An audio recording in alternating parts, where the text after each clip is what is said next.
been doing a few videos on really famous bass lines, and they're all ones that are recognizable within a few notes, and this is no different. This is Under Pressure by Queen.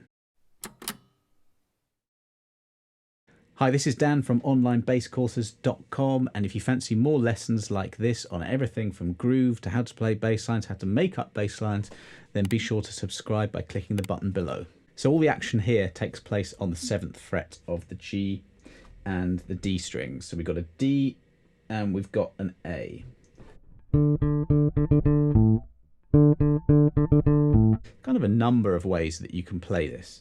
I was using my third finger, second finger. You can use little finger and third finger, or you can just use your first finger and roll across. If you did that, you would play the D on the sort of crease behind your first knuckle and then roll to the fingertip, making sure that you come off that other note. So it's not notes played together. Whichever way you use, the notes have just got to be separate. So it's...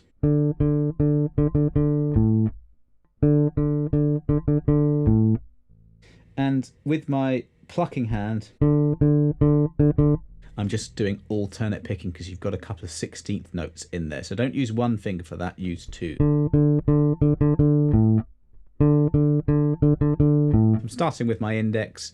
If you start with your middle, that's fine. Just as long as you alternate. You don't have to always alternate, by the way. You can rake.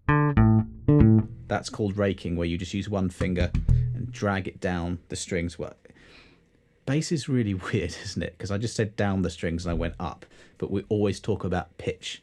I'm going down in pitch. It's that way, even though I'm going up towards the ceiling. That's always a weird thing to have to teach.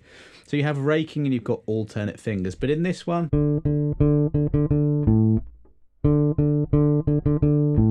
I would say keep it all alternately picked, plucked.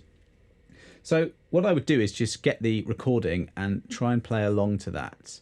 Obviously there's other bits in the song, but this is just one of those things. It's really cool to have like a few bass lines under your fingers that you like and that other people know. I've done a few others in this series, so I'll put a link to that as well as the PDF of this, which has got the tab and the notation, so you can download that and get to work on this and the other bass lines I've got in that series. So I hope you enjoyed that lesson. If you've got any more recommendations for riffs for me to teach you, then let me know, and don't forget to subscribe. I'll see you on the next video.